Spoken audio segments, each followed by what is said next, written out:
아멘. 우리 험한 십자가의 능력이 있음을 믿습니다. 아멘. 우리 주님이 부활하셨습니다. 사망 권세를 이기시고 우리 승리하신 주님께 다시 한번 영광의 박수를 한번 올려드리겠습니다.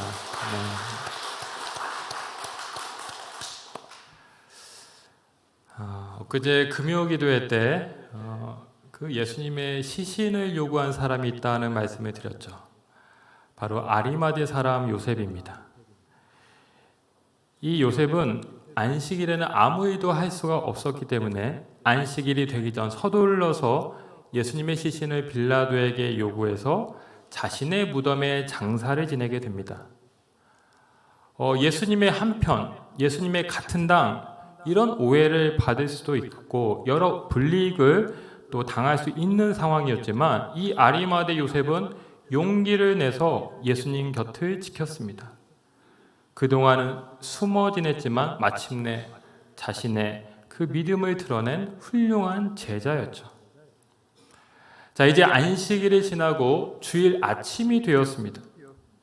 자, 예수님이 죽으신 지 3일째 되는 날, 그리고 이제 막 해가 돋는 그 이른 아침의 시각, 오늘 본문은 예수님의 무덤을 향해 가는 세 사람을 소개하고 있습니다. 바로 막달라 마리아와 야고보의 어머니 마리아, 그리고 살로메입니다. 여러분, 예수님 곁에 있었던 여인들을 보면 참으로 부지런하고 헌신적이었습니다. 마르다를 생각해 보십시오. 예수님이 집에 오자 그 예수님을 대접하기 위해 저가 얼마나 열과 성을 다하려고 했습니까? 또 누가복음 8장을 보면 막달라 마리아, 요한나, 수산나 이 세 사람에 대해서 자기들의 소유로 섬기더라 말을 했습니다. 예수님의 후방에서 재정적으로 후원하며 사역을 지원하였던 자인 것이죠. 자, 그 외에도 예수님 발에 자신의 전 재산과도 같은 향유를 부은 마리아도 있습니다. 한마디로 이 복음서에 나오는 여인들은 아리마대 사람 요셉과 마찬가지로 숨은 제자였다는 것입니다. 당시 여인들이 사람들과 같은 수준의 대접을 받지 못했기 때문에 성경에 그 활약이 적게 기록되어 있을 뿐이지 이 여인들은 예수님의 12제자 못지않게 늘 예수님 곁을 지키면서 그를 따르고 예수님의 제자 역할을 감당했다라는 것입니다. 요즘 우리 한국교회에 대한 우려가 많지만 저는 우리 한국교회가 이렇게 부흥하고 성장한 배경에는 바로 어머니들의 헌신과 기도가 있었다라고 생각을 합니다. 제가 연초에 그 기도원에 가서 기도를 하는데요. 거기 오신 분들 대부분이 여성분들이었습니다.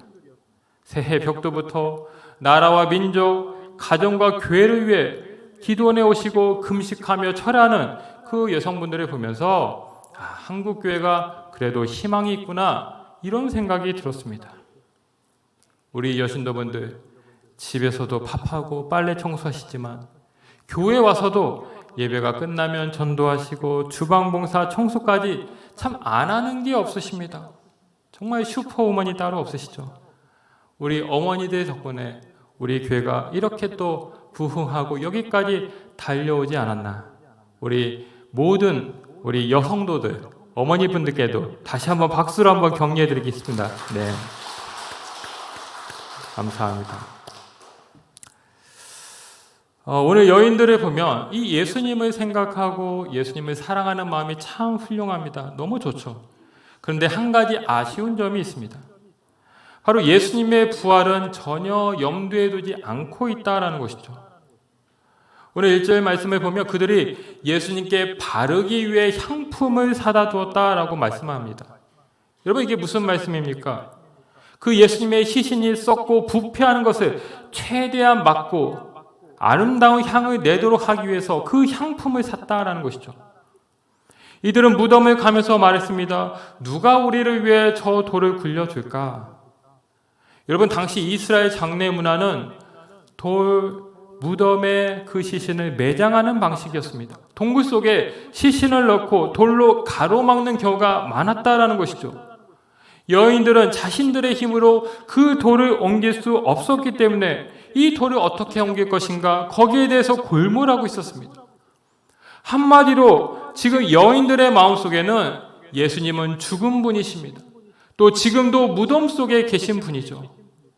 예수님을 다시 만난다는 기대와 설레임으로 간 것이 아니라 어떻게 하면 예수님을 잘 보존해 드릴까 여기에 머무르는 신앙이었다라는 것입니다. 사실 여러분, 예수님은 공생의 시절 내내 자신의 죽으심과 부활에 대해서 여러 차례 예고를 하셨습니다. 마가복음 31장에 보면 이렇게 말씀하십니다.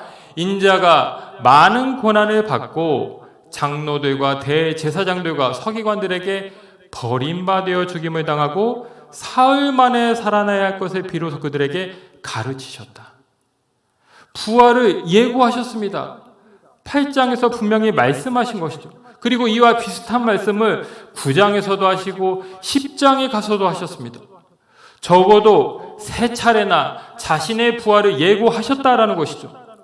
그뿐만이 아닙니다. 여러분, 구약 성경을 보면 직접적으로 부활을 표현하고 있지는 않지만 장차 메시아가 죽음을 이기고 다시 살아날 것을 암시하거나 예언한 말씀이 여러 군데 존재합니다. 시편 16편 10절 말씀을 볼까요?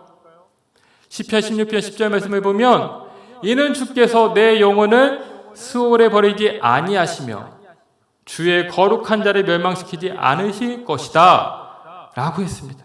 스올, 지옥에 버려지지 않고 멸망당하지도 않을 것이다. 베드로가 이 말씀을 자신의 오순절 설교 때 인용하면서 예수님의 부활이 비로소 성취되었다. 이 말씀을 가지고 설교했습니다. 그런가 하면 호세아서 6장 2절에서는 또 이렇게 말합니다. 여호와께서 이틀 후에 우리를 살리시며 셋째 날에 우리를 일으키시리니 3일 만에 살아나리라. 그 예수님의 말씀에 정확히 맥을 같이 하는 말씀을 이미 주신 것입니다. 여러분, 이 외에도 부활을 암시하는 구절들이 곳곳에 있습니다. 즉, 평소에 구약 성경을 잘 아는 제자였다고 한다면, 또 예수님이 자신의 부활을 이야기하셨을 때 그 말씀을 진정 믿었다라고 한다면 이 제자들은 예수님이 이제 정말 부활하시겠다 이런 기대감을 가져야 했다라는 것입니다. 이 예수님의 부활은 전혀 예상 밖의 사건이 아니라 충분히 기대하고 약속되어진 사건이었다라는 것이죠. 그런데 여인들은 예수님이 죽으셨을 때 소망을 품기보다는 근심했습니다. 어떻게 부활하신 주님을 맞이할까 기뻐하기보다는 어떻게 예수님의 시신을 잘 관리하고 보내드릴 수 있을까 염려했습니다. 무엇입니까? 말씀에 대한 믿음의 부족이었습니다. 자신의 이성과 경험의 근거에서 판단하고 예수님의 말씀을 진심으로는 믿지 않았기 때문에 예수님이 부활하셨어도 그들은 여전히 부활의 기쁨을 누리지 못하고 있었다라는 것입니다. 여러분, 이것이 비단 여인들만의 문제일까요? 아닙니다. 지금 근심하고 걱정하는 이 여인들은 바로 우리의 모습이기도 합니다. 우리가 주님의 제자로 살아갑니다. 주님을 믿고 주님의 제자라고 자처하며 살아가죠. 그런데 우리도 때때로 말씀보다는 현실에 더 눈이 갑니다. 하나님의 말씀을 있는 그대로 믿고 순종하기보다 세상의 여러 이치와 이론에 따라서 내 주어진 삶을 해석하면서 낙심하고 좌절하고 실망에 빠져 사는 경우가 많다는 것입니다. 예수님이 부활하셔서 무덤에서 나오셨지만 우리는 여전히 예수님의 무덤 주위를 전전하면서 슬퍼하고 영적 무기력에 빠져 살아간다라는 것입니다. 여러분, 예수님께서 그런 말씀을 하셨습니다. 인자가 올 때에 세상에서 믿음을 보겠느냐? 예수님이 다시 오실 때 믿음을 가지고 믿음을 지키며 사는 자가 적을 것이다 라는 말씀이죠. 그런가 하면 할 수 있거든이 무슨 말이냐? 믿는 자에게는 능치 못함이 없다라는 말씀도 하셨습니다. 귀신 들린 아이를 아버지가 데리고 왔을 때 예수님이 하신 말씀입니다. 믿음이면 그 어떤 것도 못할 일이 없다. 믿음을 요구하고 믿음을 가지라 명령한 것이죠. 자, 그렇다면 도대체 믿음이란 무엇입니까? 예수님이 찾으시는 그 믿음의 사람이 되기 위해서는 어떻게 해야 됩니까? 능치 못함이 없는 기적을 경험하기 위해서 우리에게 필요한 믿음이란 도대체 어떤 믿음일까요? 말씀을 묵상하는 가운데 하나님께서 주시는 마음이 있었습니다. 믿음이란 염려를 주님께 맡기고 하나님 말씀을 내 마음에 두는 것이다 라는 것이죠. 염려는 주님께 드리고 말씀을 주님의 말씀이 내 마음에 두는 것입니다. 여러분, 성경에 보면 이 맡기라는 말씀이 참 많이 등장합니다. 이 화면에 한번 보시면 시편 37편 5절에 이런 말씀이 있죠. 내 길을 여호와께 맡기라. 또 55편 22절입니다. 내 짐을 여호와께 맡기라. 잠언 16장 3절도 말합니다. 너의 행사를 여호와께 맡기라. 베드로전서 5장 7절입니다. 너의 염려를 다 주께 맡기라. 다 맡기라. 이런 말씀들이 참 많이 등장합니다. 내가 이루고 내가 경영하고 내가 돌볼 터이니 너희는 맡기라. 여러분, 왜 이렇게 맡길 것을 강조합니까? 이 세상 염려와 근심을 우리가 갖고 있을 때 그것은 나에게 전혀 도움이 되지 않는다라는 것이죠. 그것을 내가 가지고 있는다고 해서 그 문제가 해결되는 것이 아닙니다. 오히려 그것 때문에 스트레스 받고 괴로울 뿐입니다. 그러니 그냥 하나님께 맡기라는 것입니다. 여러분, 우리가 내 안에 모든 염려를 꺼내서 주님께 드렸다고 한다면 이제 어떻게 해야 됩니까? 내 텅 빈 마음에 말씀을 두어야 됩니다. 말씀을 심어야 되죠. 지금 파종의 계절이죠. 우리 권사님들 밭에다 이것저것 심느라 지금 정신이 없을 겁니다. 지난주 전도를 갔는데 그 집의 주인분도 마침 밭에다가 고추를 심고 계셨습니다. 예. 여러분, 우리가 심으면 심은 것을 거두게 되죠. 내가 심는 것을 수확하는 것이 만고불변의 법칙입니다. 여러분, 그럼 우리가 믿음의 열매, 기적의 삶, 축복의 은혜를 누리기 위해서 우리 마음에 무엇을 심어야 되겠습니까? 말씀을 심어야 됩니다. 말씀을 내 마음에 먼저 심어야 내 마음이 믿음의 밭으로 변화되어서 이 믿음의 밭에서 성령의 열매도 나오고 30배, 60배, 100배의 결실을 거두게 되는 것입니다. 말씀을 심는 노력은 하나도 기울이지 않으면서 하나님은 나를 사랑하시지 않는 것 같아. 나에게 아무런 축복도 주시지 않아. 내가 기도해도 응답이 없어. 이렇게 이야기한다고 한다면 얼마나 주님이 속상하시겠습니까?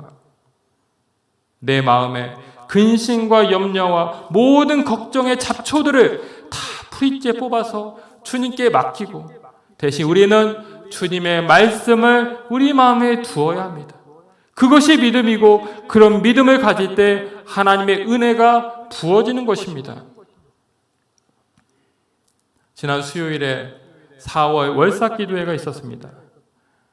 여러분, 이 월삭기도회가 참 좋은 것은 우리 성도님들이 기도 제목을 써서 가져오면 제가 안수 기도해 드리고 한 달간 그 제목을 놓고 함께 기도해 드립니다.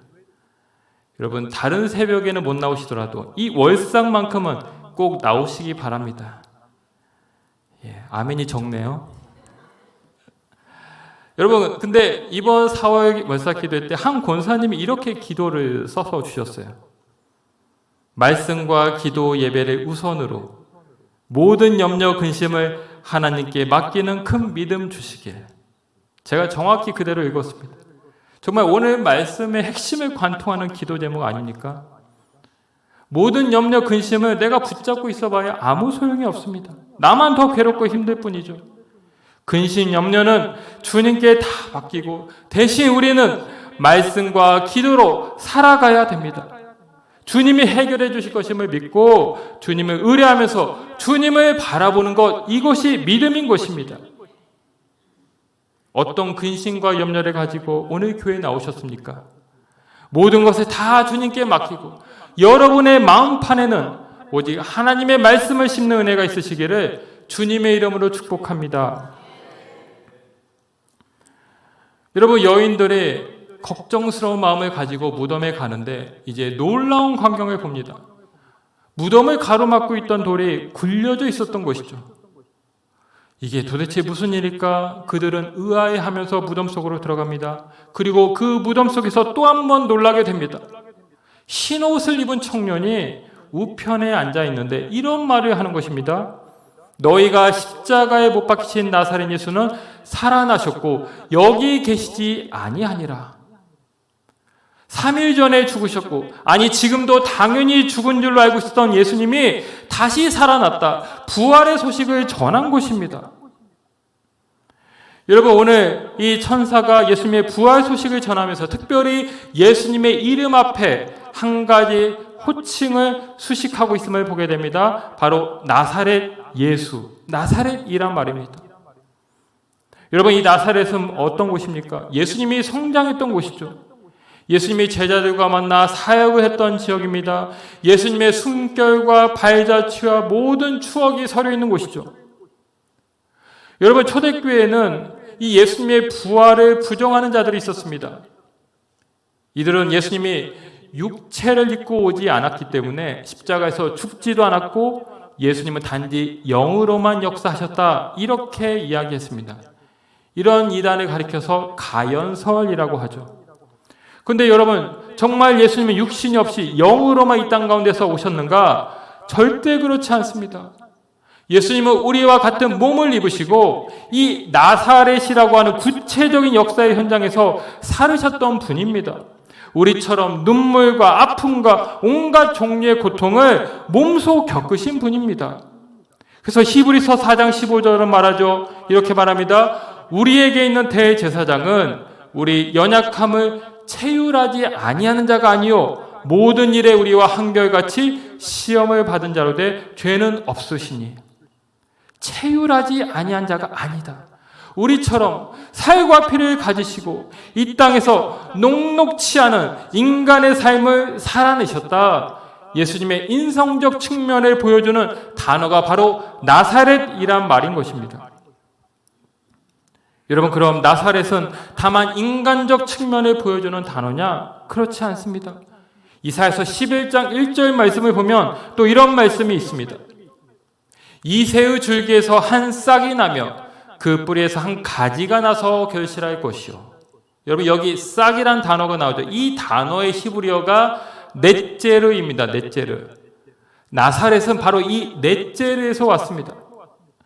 자, 이사야 선지자는 이세, 즉 다윗의 아버지 혈통에서 장차 온 인류를 구원할 한 싹, 가지, 즉 넷제르가 나올 것이라고 예언했습니다. 예수님이 나사렛이란 지역에서 자란 것은 이런 구약의 예언을 성취하는 것이라는 것이죠.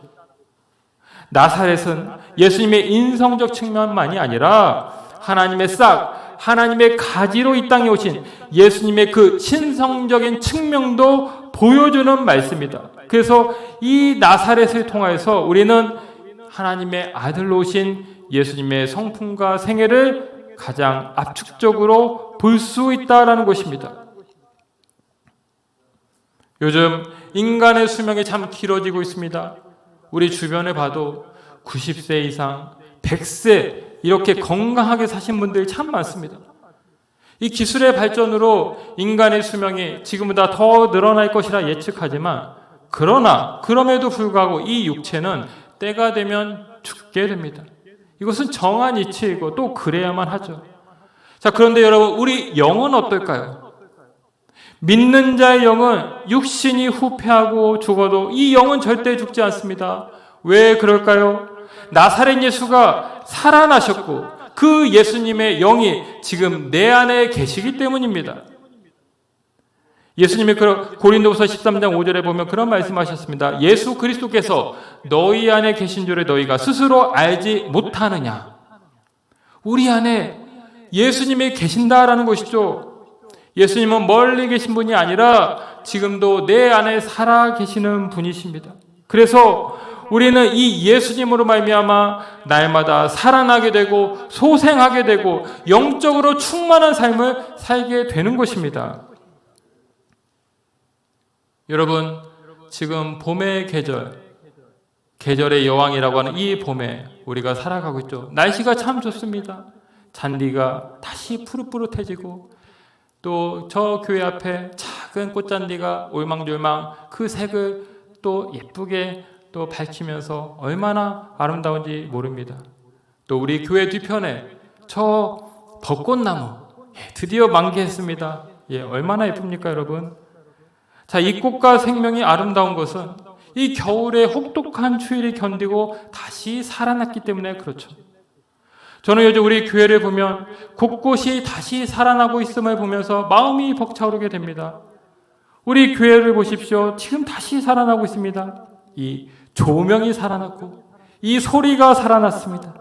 이 강당과 강대상도 더 아름다운 모습으로 살아날 것입니다. 여러분, 주방도 살아났습니다. 가스레인지 화력이 어찌나 세든지요. 살아났습니다. 여러분, 교회 외관만 살아난 것이 아닙니다. 이번 특세를 통해 우리의 믿음이 다시 살아나고 있습니다. 금요 기도회가 살아나고 있습니다. 전도가 살아나고 있습니다. 중보 기도가 살아나고 있습니다. 여러분, 이것이 무엇입니까? 나사렛 예수님이 우리 안에 계심으로 일어나고 있는 놀라운 생명의 변화인 것입니다. 예수님을 모시고 예수님과 동행하면 모든 죽었던 것이 다 살아나는 것입니다. 우리 가정이 살아나고 자녀가 살아날 것입니다. 인간관계가 살아나고 무엇보다 내 믿음이 살아나게 됩니다. 예수님은 다시 살리시는 분이심을 믿으시기 바랍니다. 여러분, 오늘 7절에서 이 천사는 살아나신 그 예수님에 대해서 한 가지 중요한 소식을 알려줍니다. 그것은 무엇입니까? 예수님이 너희보다 먼저 갈릴리로 가시니 너에게 말씀하신 대로 너희가 거기서 배우리라. 갈릴리로 가서 거기서 주님을 볼 것이다 라는 말씀이죠. 여러분, 갈릴리는 또 어떤 곳일까요? 이 갈릴리는 이스라엘 북쪽에 위치한 곳이죠. 예수님이 공생애를 사셨던 주요 무대입니다. 예수님을 따른 무리들의 삶의 터전이기도 하죠. 자, 이 갈릴리는 나사렛과 마찬가지로 별로 명예롭지 못한 지명입니다. 주로 하층민들이, 서민들이 살던 곳입니다. 이방 민족들이 주변에 많아서 이방의 갈릴리, 이런 별명을 가진 곳이기도 합니다. 이 예루살렘이 유대 사회의 중심지였다라고 한다면 갈릴리는 주변부 변두리와도 같은 곳이었다는 것이죠. 자, 그럼 예수님은 왜 하필 부활 후에 갈릴리에 가신다고 했을까요? 지금 예수님은 제자들의 마음을 다시 갈릴리로 환기시키고 있습니다. 지금 예수님이 죽으셨다는 것으로 인해서 크게 상심해하고 있는 제자들을 향해서 이제 어떻게 살아야 하나 삶의 의미를 잃고 망연자실에 있는 그 제자들을 향해서 또 예수님을 배신하고 예수님이 붙잡힐 때 도망쳤다는 그 자책감으로 괴로워하는 제자들을 향해서 외치고 있는 것입니다. 너희들이 있어야 될 곳은 갈릴리다. 너희가 힘써 일해야 될 장소, 다시 복음을 전해야 될 장소인 저 갈릴리로 가라. 거기서 다시 사람을 낚는 어부가 되라 명한 곳입니다. 여러분, 하나님의 역사는 참으로 신기합니다. 하나님은 크고 화려하고 힘 있는 곳에서 결코 역사하시지 않습니다. 오히려 남들이 잘 주목하지 않고 신경 쓰지 않는 변변치 않은 곳에서부터 당신의 나라를 이루시고 하나님의 기적을 나타내십니다.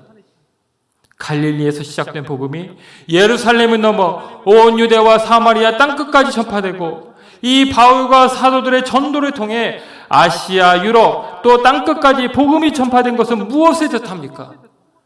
작은 갈릴리를 통해 위대한 역사를 이루시는 그 하나님의 놀라운 섭리를 보여줍니다.